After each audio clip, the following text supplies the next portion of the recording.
Welcome back to another episode of Georgia Sports Nation. I got some more Hawks and Braves content on the way for y'all today. We're going to be discussing the Hawks' 3-game winning streak. We're going to be recapping the 127-113 win against the Timberwolves, as well as the win just this past week on Wednesday, 130-121 over the tanking Washington Wizards. We're also going to be previewing the Pelicans game and just talking a little bit about at the end where the Braves stand with their bullpen, especially now that we've re-signed Pierce Johnson and Joe Jimenez, which in my opinion, two really key signings and key things that Alex Anthopoulos got done early in the offseason to relieve some stress on making sure that we get enough pitching for the 2024 MLB season. All right, without further ado, let's get into this Hawks talk. So, we know the Hawks started 0-2. Some fans, they were panicking a little bit, across Twitter, on some Twitter spaces. We've seen, the Hornets lost. We lost to the Hornets the same way we lost to them last year. And against the Knicks, it was the defense. We couldn't play defense. We couldn't stop the perimeter. Jalen Brunson, 8 for 12 on threes against us. Julius Randle didn't really have that great of a game, but Brunson killed us against the Knicks. But the Hawks have turned it around. They did it with their defense in the second half against the Timberwolves on Monday night. The Hawks were down 21 points in this game in the first half. And it really just looked like on the second half of the back-to-back, coming off of an impressive win against Milwaukee, the Hawks were just going to lay an egg. But no. Second half came around, and DeJounte Murray caught fire. He outscored the Timberwolves by himself in the third quarter and almost in the second half. The Timberwolves only scored 34 points. 34 points in the second half. And DeJounte scored 23 points in the third quarter and ended the game with a tying career-high 41 points. Now, the game started off just horribly, and the Timberwolves got everything they wanted. They hit 10 threes in the first quarter. That's a lot for a half. Even through three quarters, that's a lot. The NBA record is set up or above 27, 28 threes. I know the Hawks were at one point, they got the record against the Cavs with LeBron at one point, held the record against the Hawks with how many threes they've made in a total game. But that was on pace to make 40 threes in a game, which would have been just absolutely disastrous. But no, the Hawks defense came out in the second half. And really, the key thing for me was not allowing the ball to get into the paint in that second half. If you saw in the first half, Anthony Edwards, Karl Anthony Towns, Rudy Gobert, even Mike Conley for some possessions, they would always get the ball in the middle, near the free throw line, near the nail. And when you've got such a tall front court with Towns, with Gobert, even Jaden McDaniels on the wing, and Naz Reid as well, who was killing us in that first half, it creates so much havoc. The Hawks need to press their defense in, collapse, and then that allows so many open threes in the corners, on the wings. And now, granted, you got to give the Timberwolves credit. They hit their shots in that first half in the first quarter at an way above average rate. That was going to always come down. But the Hawks defense also definitely needed to improve. And we did that in the second half. I don't remember the last time I've ever seen a team only score 34 points in one half. And that was just an amazing comeback, an amazing persevering win from the Hawks after a back-to-back. And in the second half. So you got to give these guys a lot of credit for coming back the way they did. DeJounte Murray, that is the exact definition of a heat check. When you look in a textbook and search up, what is the definition of a heat check in the NBA? That game is going to show up right there. 23 points in one quarter. He did not miss a shot in the third quarter. Every single thing he put up went in. He ended with 41 points, 17 of 24 from the field. I mean, what a display of shooting from DeJounte Murray. And he added 7 rebounds, 5 assists, and, his classic 2 steals. Also went 3 of 5 from beyond the arc. So really this was all the DeJounte Murray game. And Trey, finished with 24 points, still had 8 assists. His shot is still not fully there yet. And we've seen Trey get off to these slow starts for 2 or 3 years now. I know it's going to come. The floaters already started to come back. The past 2 games, he's made the majority of his floaters. The mid-range shot has started to come back. The three-pointer is still a little bit of ways to go. But I'm confident that Trae Young can find that efficiency again. I don't know if we'll see the 2020, 2021 Trae Young efficiency, but he will definitely shoot better and be more efficient than this in his current position. Now, I want to talk about an unsung hero for the Hawks in these 3-game win streaks, and really in the second game of the season too. But it was a loss, so nobody really pays attention to it. DeAndre Hunter. There were fans calling for him to get traded for nothing, for a salary dump, and he has answered the call to the haters, supported his supporters, and really just done everything the Hawks and Coach Snyder's asked him to do. He had 16 points in this one, 4 rebounds, 2 assists, a steal. Also went 6 for 10 from the floor, and also, like Murray, went 3 of 5 from 3. But DeAndre Hunter offensively is stepping up. He's making quicker decisions. He's getting out in transition. He's still shooting a lot more volume threes, but still getting to his spots in the mid-range game. So this type of DeAndre Hunter, if we can get it, it's just huge for us. We haven't seen this since 2020, 2021, or sorry, since 2 years ago, when Dre came into the season healthy. He was playing out of his mind for like the first 10 games. He got hurt, and he was never really the same guy after that. But now we are seeing the DeAndre Hunter that we knew we could get if he's healthy, and it's been huge for us. As we got Will joining here. Will join us here right in a minute. What's good, Will? Hey, what's going on, Mikey? What's happening? We discussing some of the Timberwolves game on Monday. That 21-point comeback and the 41-point outburst from DeJounte Murray. What a game that was! Yeah, man, I'm loving the rotations Quinn got going right now.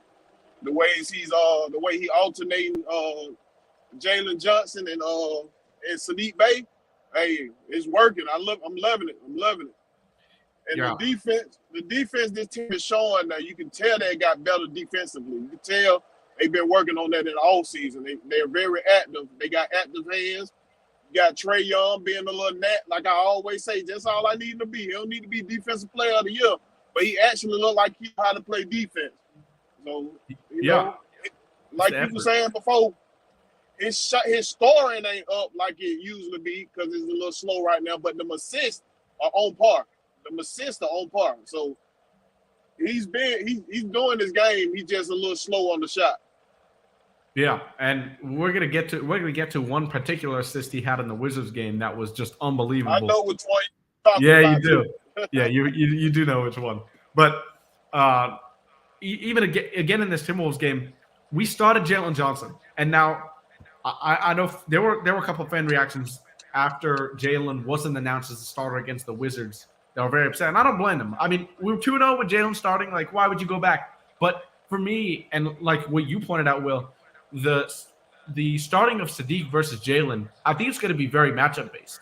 You had Jalen starting against the Bucks and the Timberwolves, very tall front court, big front court, and you don't want Sadiq Bey, who's 6'6" and not a great defender, to be guarding those types of power forwards. But again, you know what though? To Sadiq Bey defense, he's been playing great defense this year. He's been better than last year. He's been better than last year. I don't want to call it great, but it's better than last year.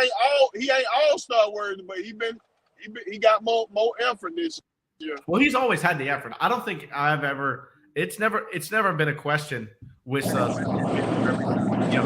effort or offensive effort for that matter. But for me, it's just always been late on rotations, kind of just like losing your man, turning your back on your man. But so far he's been doing a better job of that this year for sure.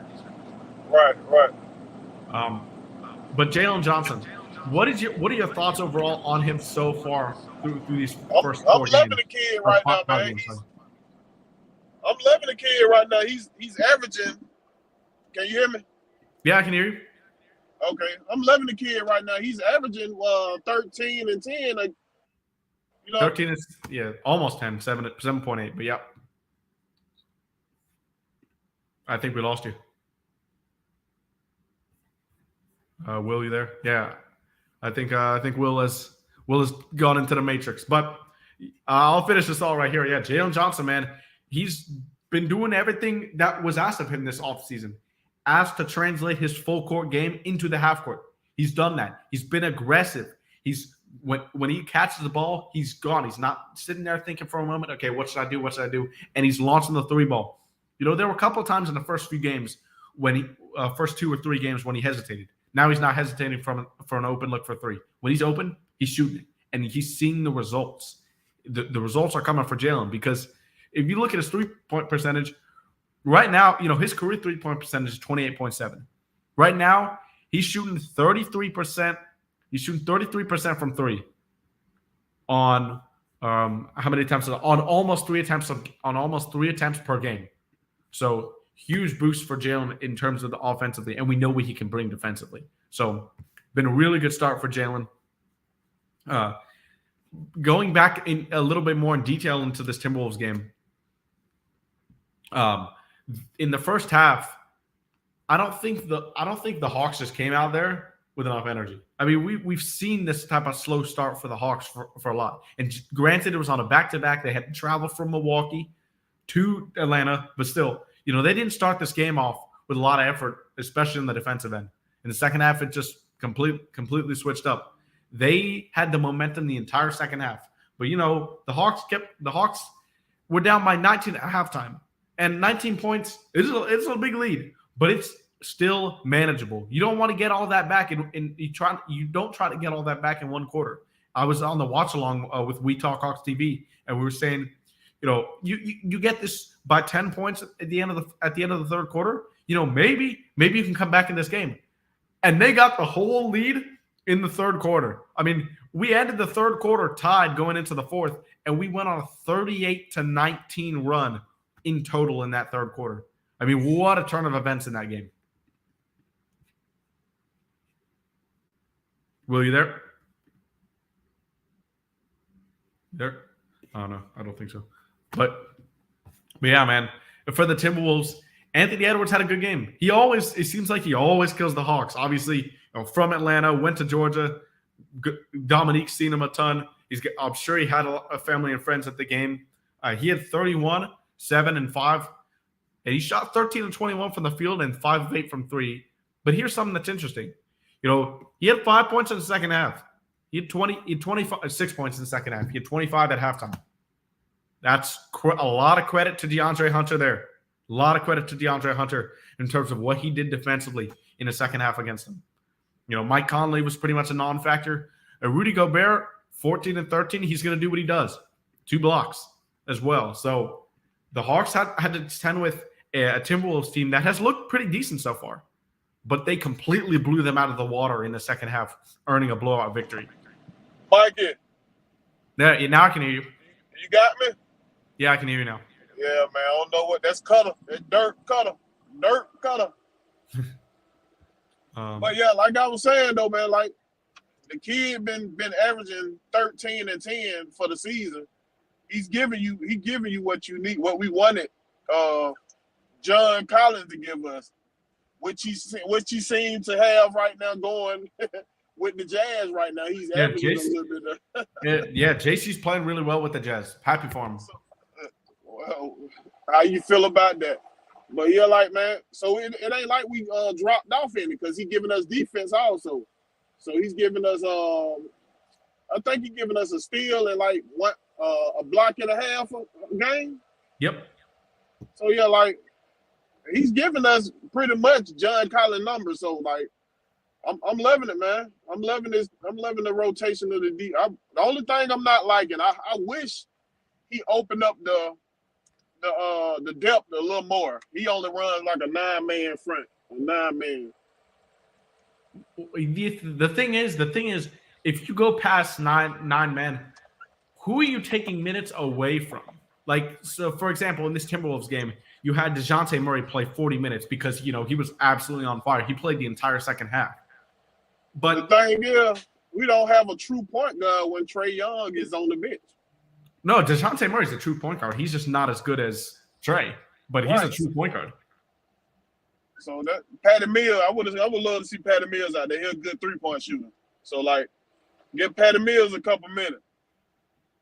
I mean, well, the only thing with Mills is defensively. We know, yeah, Patty's a great shooter. He's been that way for his entire career. But we'll see. We'll see if Quinn extends his rotation a little bit more as the season goes on, because he is playing his main guys a good amount of minutes. But it's not like last year when DeJounte under Nate McMillan was playing like almost 40 minutes a game consistently. And maybe that had a lot of stuff to do with DeJounte as he got more into the season. His offensive game kind of tailed off a bit. It was never bad, but it just wasn't as good as the start of the season was. But your boy DeJounte been hot the last 2 games, so keep feeding the hot hand. I ain't got nothing wrong with it. Yes, feed sir. The hot hand, man. Yes, sir. DeJounte been so good throughout these 3-game win streak. The first 2 games, I'm not gonna lie, it really had me worried about what I was watching DeJounte. I know Trey is gonna figure out his shot. He'll be fine. But the type of shots that DeJounte was taking, the flow of the offense, he was getting to the rim, but it wasn't finishing. Now, or he wasn't getting to the rim as much, is what I meant to say. But now he's getting to the rim, he's catching the ball, he's going, he's not hesitating, and a lot of the shots seem to be in the flow of the offense. And I really am enjoying what I'm seeing out of DeJounte right now. You couldn't be happier for the guy who, he's known as an elite defender. I don't know if he's been that for Atlanta, but so far this year, we are seeing a better defensive DeJounte Murray than we saw last year. He's been okay for Atlanta. Oh, and shout out to Auntie Pam, ATL Leo. Appreciate y'all for joining us, man. Yes, sir. Appreciate it. But yeah, he's been okay in Atlanta. Yeah, and we need him. And the reason why we dominated the Bucks so much last week was because we got San Antonio defense DeJounte Murray on Damian Lillard. That was the biggest reason, in my opinion. So when we get that type of defense, I mean, this team can go farther than you expect. It really can. Like I said, I see them at least in the 4, 5, 6 range. That's where I see them at. For me, I see them finishing 4 or 5. I think 6 would kind of be a disappointment if we finish 6. But 4 or 5 for me is where I'm locking us in. Right. But, yeah. So any other last comments on this Timberwolves game before we move on to the Wizards? No, you pretty much touched on everything, man. All right. The Wizards game, 130-121. And now your first reaction when you see that score, man, there was no defense played in this game. And there wasn't. Yeah, the score don't tell the true game. And Atlanta was leading by 20-some points most of the game. So, after most of the second half. We were actually down by 10 in the first quarter. Or in the first half, sorry. We're down by 10, double digits. These last 2 games, we came back. Yep. Both of these games, we came back down double digits. Yeah, the Wizards took a 10-point lead, and they were up, fairly a lot actually in the middle of the second quarter. They took that double-digit lead, but the Hawks got things together. Their second quarter defense really won them this game. They only allowed 21 points in that second quarter, and we scored 34 in that second quarter. We put up 40 points in the third quarter compared to that 21. That was an awesome quarter right there. Yeah. And that's pretty much the story of the game. Those second and third quarters, the bookend quarters were not very good for Atlanta. I mean, the fourth quarter, you had some garbage time, but honestly, we ended the game really badly. We should have been up in that game. We took our foot out the gas. We took our foot out the gas. We should have ended that game 4 more minutes before the sound of the buzzer, so we can get in our garbage time, guys. But a lot of turnovers in the second half, and especially the fourth quarter. Only the fourth quarter, actually. The third quarter. That shows you got a lot of you got a young team pretty much. Yeah. We actually, not very young in age, but experience wise, we very young and experience wise. It's rare that you find a game that you win by this much. I mean, it's a 9-point score in the end for the Hawks, but really they should have won this game by more. And it's rare that you find a team win with 20 turnovers. The Hawks turned the ball over in this game 20 times, but forced the Wizards into 23 turnovers. So, I mean, this is just an ugly, ugly, ugly defensive game if you're a fan of watching defense in the NBA.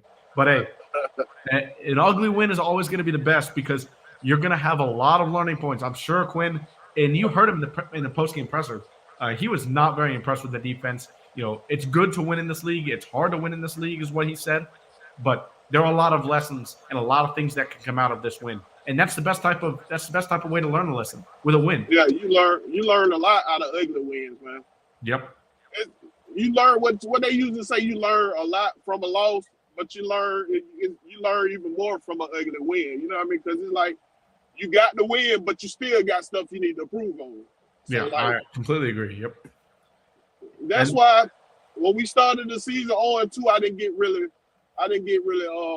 frustrated about it because it was last couple of years we were starting off hot. Then we came in to think we were the shit. Then started losing games. Yeah. You know what I'm saying? But by us starting off losing now, then we know, hey, we ain't that team. We can't afford to take nobody lightly. We got to come in and play night in and night out. You know what I'm saying? Yeah. For 60 minutes. For 60 minutes, we got to play. Well, 48, but yeah. I mean, damn, 48. I'm talking about football. Yeah. But yeah, for 48 minutes, we got to come play, man. Yeah, you're right. And in the first quarter, it was concerning because we saw the Hawks from last year. We saw the effort. The effort in the first quarter just wasn't like the rest of the game. And I don't know, it's just the Hawks have got to find a way to start these games off a little bit better. The only hot start they've gotten off to is the Bucks game when we got out to that 12-3 lead really early. Other than that, we've been down a good amount in these first quarters. But another stat that's just like kind of blows you away in this Wizards-Hawks game was the Wizards collected 14 steals compared to our 8. That's 14 live ball turnovers from the Hawks. And yet we still won by 9 points and should have won by more. That just kind of shows you, how elite the offense was for the Hawks. But honestly, also just how careless they were with the ball. Almost all of those coming in the fourth quarter. Got to have better late game execution because you don't want to tire your guys out. We should have been able to rest our starters at least 3 minutes left in the game, but we didn't have a chance to because we kept turning the ball over. Yeah, we played some careless ball for about 3-4 minutes in that fourth quarter. Mm-hmm. So we got like he said at the press conference, we got stuff to clean up. He appreciated the win, but he noticed we got stuff to clean up. We still learning, and by being the first year coach, they up under their first year working up under his system because he worked under Nate McMillan's system last year. Yeah. So he wasn't working his system. So they got to continue to grow and stack on wins as they get to learn this system. Definitely. And this was really the only bad game Jalen Johnson has had so far. He finished with 8 points, 11 boards, 5 turnovers to 2 assists, though, is definitely not what you want to see. But with scoring 130, you probably know the Hawks had 7 guys in double digits, 23 from Hunter, 14 from Sadiq, 10 from Clint, 23 from Trey on a little bit more better efficiency, 7 of 18. And then DeJounte Murray is still hitting everything. 10 of 15 from the field, 3 of 5 from 3 for 24 points. Also added 8 assists. Trey had his double-double with 10 assists. Hunter been hot. Hunter been hot too with his shooting. Yes. Well, I was about to point that out. Okay. DeAndre Hunter, and I was speaking about this when you came on the show. He has been insane this year. He's adjusted his offensive game to work in Quinn's system. Obviously, we've known Dre is a very methodical player. He's kind of a ball stopper. Quick decision making wasn't really his thing. And this year, he's looked like a completely different player. He's off the catch. He's driving directly. He's making transition. He's scoring the ball in transition.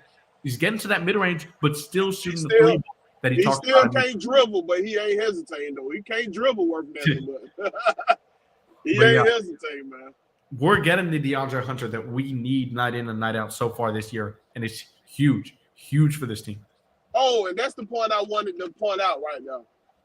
Quinn is not quick on the trigger when he get down with 2 fouls. He letting them play through it. Yes, he is letting him play. And I love that. I've been loving it. Keep them in the groove. Don't sit them. You know what I'm saying? Let them play through them 2 fouls. Let them learn. And that's what he been doing. And that's been great for our defense out there. Yeah, he's been much better. And the Hawks, by the way, are 3rd in total offense and 16th in total defense so far this year. That is, you can take that numbers. Perfect. Obviously, we want to be number 1 in both, but number 1 or a top 10 defense for this team, is kind of unrealistic. But if we can just be middle of the pack, because we know our offense will be elite, we're going to get to where we want to go. We're going to get to that maybe second round competitive playoff series with those numbers. Hey, we will. I wouldn't even say top 10 defense is unrealistic. Long as Clint Capella stay healthy, we can get top 10 defense. Yeah, Capella's he redirects a lot of shot selection. selection. Yeah, he redirects a lot of shot selection. So he does. Let's focus in on the centers a bit so far. So Okongwu, after those first 2 games that were rough, he's really bounced back against the Timberwolves. Here it is. Against the Timberwolves, he had 10, 7, and 3, perfect from the floor. Against the Wizards, this was his best game of the season so far. 16-11 with a block, 2 assists. Also made a 3 against the Wizards as well. So that finally first regular season 3 for Okongwu winning. That's what we needed to see. Right, your boy Clint Capella been averaging double as always for the year. Yes, sir. So Classic Clint. If we can get Okongwu on that same level, man, we'll have the perfect 1-2 punch at that center position. It don't look like I'm gonna get my power forward stuff going on with 00, but hey, whatever work, Yeah, King Quest. I don't know if that'll be, if we'll be confident ever again that Clint can make all of his bunnies. But hopefully he makes the majority of them rather than missing them, because he's missed 3 open dunks so far this year, another open layup. I mean, it's been a lot this year, but he's been really good rebounding and really good defensively. We know what value he provides. So I think he get a little hype when he be that close. He like, oh, I'm finna tear it up. And you know how you like. No, he just is not. He does not look like he's jumping as high as he was. I don't know if it's the Achilles. I don't know if it's the leg, the knee. I don't know. But it just looks like he's just not getting up as high as he did before. So you don't think he trusting his legs? Maybe, but we know Clint. He's missed a ton of bunnies before. He's not a great finisher around the rim in with traffic. So we'll see how it goes. But yeah, Philip, definitely the Hawks have been playing some great ball for now. When you say for now, do you expect this to continue, or are you not as high on the Hawks? Don't hit us with that, Philip. Come on now, you got to believe. You can't you got to believe. You got to be on that bus or not on the bus. Which one you doing? There we go. But yeah, in this Wizards game, I mentioned Trey 23 and 10. I want to, and Will knows what pass this is, but I got to show you guys this pass. One of the better passes you'll see this year from Trae Young. Murray jammed up. They reverse it to Trey. He's into the paint, wraps it around, somehow Murray for 3. I don't even know how you see DeJounte Murray over there, man. What a look. And DeJounte is kind of at fault for it could have been a bad pass, because when somebody's driving, this is something that you learn from spacing as a coach at a young age. When somebody's driving towards the baseline, trying to throw a wraparound pass, you as the player that you think they're going to pass to, you have to zoom over to that corner to make the pass easy for them. DeJounte actually didn't do that.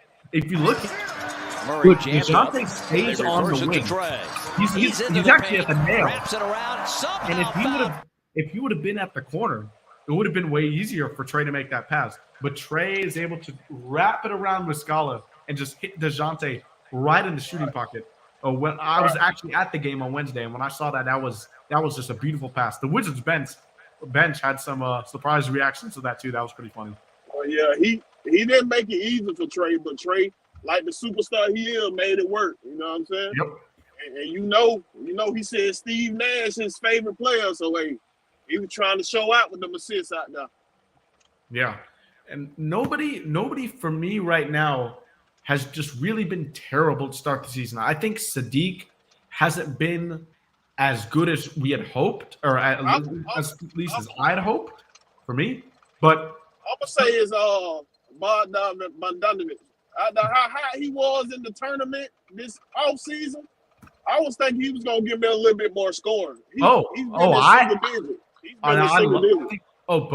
Bogey. I was just about to talk about Bogey. I think he's one of the guys that has been great so far this season.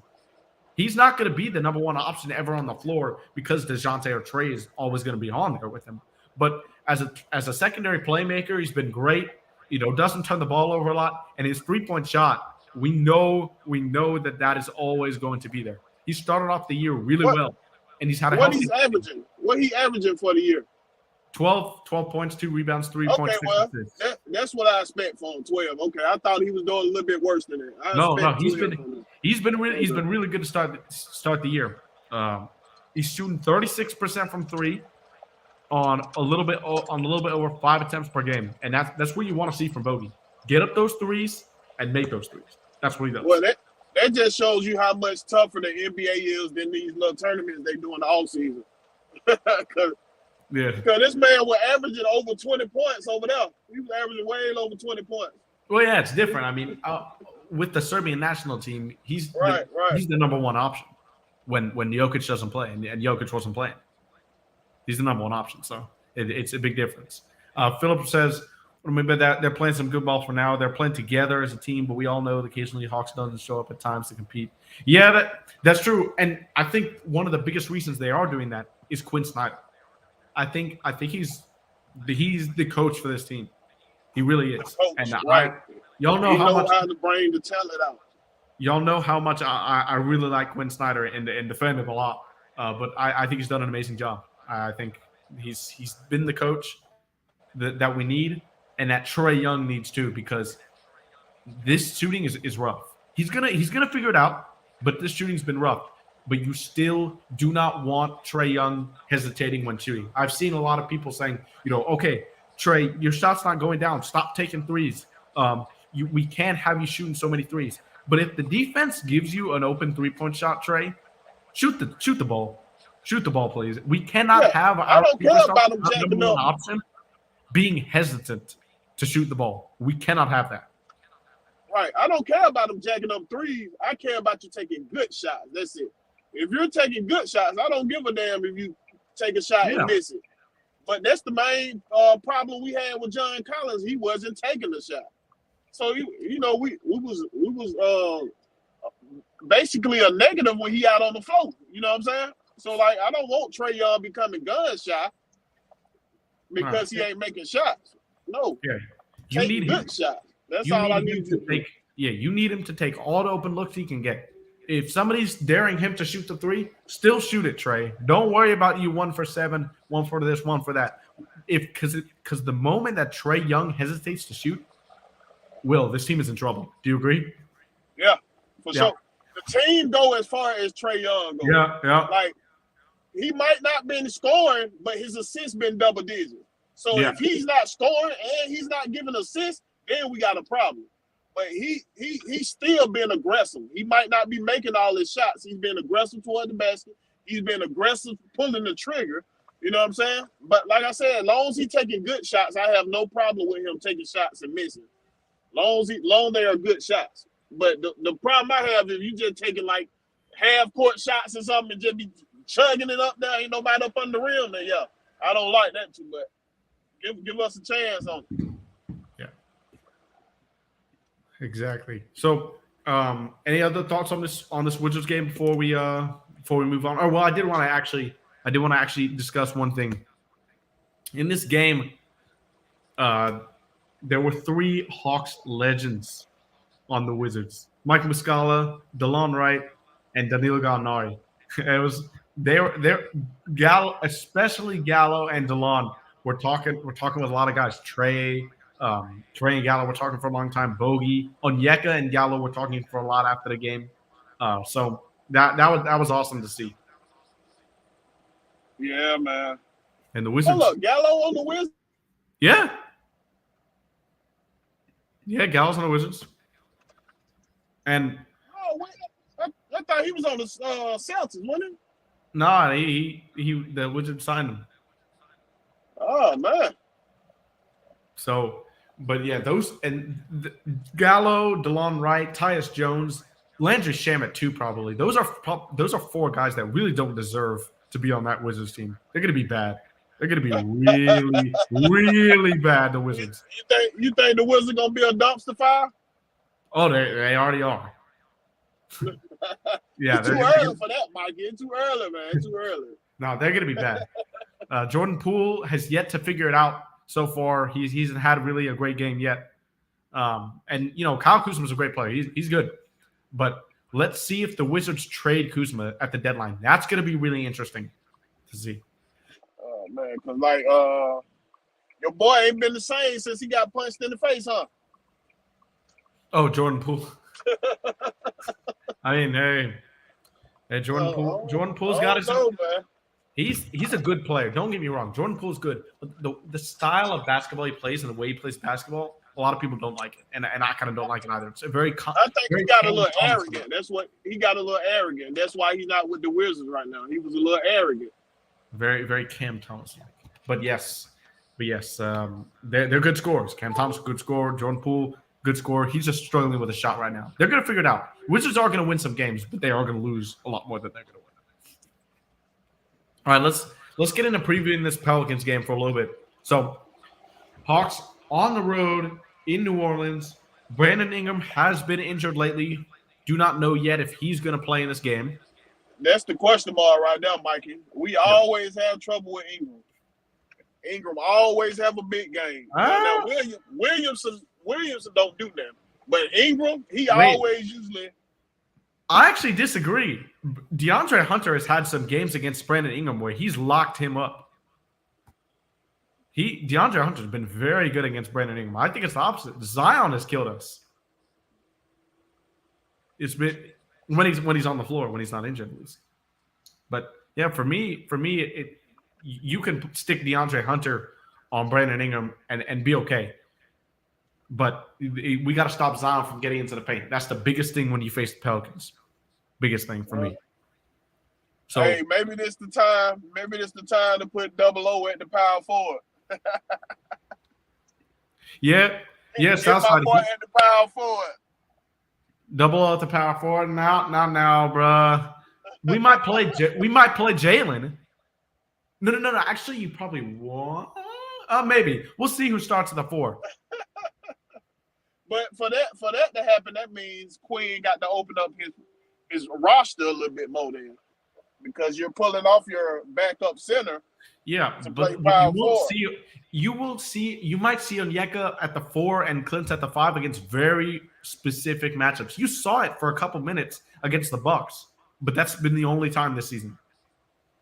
Right, because Double O plays so well against Giannis. That's why you saw that. Yeah. Mm-hmm. And yeah. Southside agrees with me. Zion has ate us up, but we do a good job on Ingram. Yeah, Hunter specifically got a lot to thank for that. But against the Pelicans, maybe I had it mixed up a little bit. Yeah, but against the Pelicans, we know this. Jonas Valanciunas has been a Hawks killer. He kills Clint pretty often. So hopefully we can keep the Pelicans to 1 possession. Don't give them a lot of second chance buckets, because with Zion, if Ingram plays with Valanciunas, Jose Alvarado, Trey Murphy, and Najee Marshall are all injured right now as well. So they're a thin team. We've got to be able to stop them from getting into the paint, because if Zion plays, that's a recipe for disaster for the Hawks. Stopping them from the paint. That's the only game he got. Yeah. Even though it's a great game at that. Zion's still great. Zion's still great, but we need to protect the paint. That's my number 1 key. What's your number 1 key? Be active on defense and continue to take good shots. That's it. If we play that type of game this season, we hard to beat. Yeah. And we've been hard to beat the last 3 games with 3 wins in a row. Let's see if we can make it 4 wins in a row tomorrow. And by the way, I gotta, I have to say something about this, because some people question my logic here. the Miami Heat are not currently the worst team in the Eastern Conference. What? Yes, I saw it coming. I told y'all. They had a terrible offseason. They got worse in every single asset. Every single facet of their game got worse. They lost Gabe Vincent. Well, Defense worse. They lost offense and shooting. Max Strus is gone. Didn't get Damian Lillard. Jimmy Butler and Kyle Lowry getting older. All right, the team just looks like a mess right now. well, they good at developing, so I wouldn't count them out just yet. I mean, we'll see. Yeah, it's only 5 games of the season. I'm not counting them out, but I'm just saying the Heat are not they do not have a good roster for the regular season, at least so far this year. But I want to so far, yeah. We very early in the season, so I'm gonna hold my brakes on that one. Okay. But I want to talk about Wemby first for a little bit, because this is a dude that just put up 38 and 10 with 2 blocks on 3 of 6 shooting from beyond the arc. 38 and 10, one against the Spurs, 2 games in a row. This dude has been everything that was hyping him up and more. He might be the first rookie to make all NBA defensive team, all-star, and NBA defensive player of the year. Not that actually he wouldn't be the first to do that, but that's a possibility. I mean, he's been insane. What is your opinions on Wemby, Will? On who? Wemby. Oh man, I said he was gonna be good. He's up under the right coach. Yeah. We know one thing about Pop. He know how to develop. Yep. That's one thing he know how to do. So like, especially bigs, he definitely know how to develop bigs. Yeah, David Robinson, Tim Duncan. Tim Duncan. Tim Duncan. Like, man, I said, as long as he gets some weight on him, he's gonna be a dominant player. Once he get that weight, once he get the weight on him, he'll be a dominant. Right now, he's doing a lot of. Nah, man, taking advantage of that 7'4" frame. That 7'4" frame, he's doing a lot of that. But he's gonna be a problem. He's doing this. He's doing this at 19 years old. Imagine his prime. It's just gonna be absurd stuff. And yet Shaq's over here, and even Damon. We talk Hawks TV. I'm gonna shout you out, Damon, because I don't know if you've seen this, but you said it. Wemby's not doing anything special. Bull could do everything that Wemby's doing. No, just no. Bull ain't no 7'4". Bull ain't 7'4". With that wingspan he got. Bull's 7'3". He's almost 7'4". Bull's almost 7'4", but he is not. What? Really? Yes. Wow. Yeah. I thought he was 7'1" or something like that. Yeah, he's 7'2". He's almost 7'3". But here's the thing about Bull. He's a terrible defender. God awful defender. And Wemby will slap your ball out there. Yeah, Wemby he's locking down the paint right now. So I wanted to shed some light on that because he's living up to the hype. He really is. So it's just awesome for the 19-year-old there. But before we go, when teams start to get the tape on, all they got to do is back him up under the basket. He can't stop you. But you need to have a player that can do that. We don't, right? Except Onyeka, and Onyeka's only 6'8". So there are going to be teams that you'll need to match up for Wemby and need a guy to put the ball in the basket over Wemby. That's going to be you're adjusting for a 19-year-old rookie. Think about that. It's just crazy. It's crazy. But I want to get into a little bit of Braves talk here for a couple minutes before we end because we got news that the Braves have re-signed Pierce Johnson and Joe Jimenez. For me, 2 really key pieces from the bullpen last year, and great job by Alex Anthopoulos getting this stuff done early. Both of them were really good for us overall. Will, you there? No. But, yeah, Pierce Johnson obviously, had a sub-1 ERA for the Braves overall for his time after the deadline here. And Joe Jimenez, after that rough start, he had surgery in the offseason, but after that rough start, he was really good. 2 guys that will be instrumental back-end guys in the bullpen for us over 162 games next year. You got me? Yeah, Will, can you hear you now? What are your thoughts on the re-signing Pierce Johnson and Joe Jimenez? It's all right. It's all right. Just all right. I ain't really too high, too low on that signing. Oh, I'm really high on the Pierce Johnson signing. Joe Jimenez, he got maybe a little bit more money than he could have, maybe. But I think you need stability in your bullpen, especially when you're a contender like us. And Pierce Johnson was by far and away the best Braves reliever after he got here in the deadline. He was lights out for. You know how I felt about their pitching through the season, so I ain't gonna be too high on. There you go again with the inconsistency. You already know how I felt about their pitching, so you know. I feel we need to get some more pitchers in it. We do, and I think starting pitching especially, we're gonna add some bullpen pieces, but one key starter is something I expect Alex Anthopoulos to do this offseason. That's going to be like a big move. You know, Aaron Nola. It may not be an Aaron Nola or Blake Snell or Marcus Stroman, some of these big guys. We're going to have to let old Morton go, Charlie Morton. We're going to have to let him go. Well, I don't know. If he retires, he's gone. But if not, he's going to be a Brave. He's going to be a Brave again. So I will move him to the bullpen. Give me what? Be my lone reliever, man. Bro, you don't just do that. Oh man, that's terrible, Will. Come on, man, that's terrible.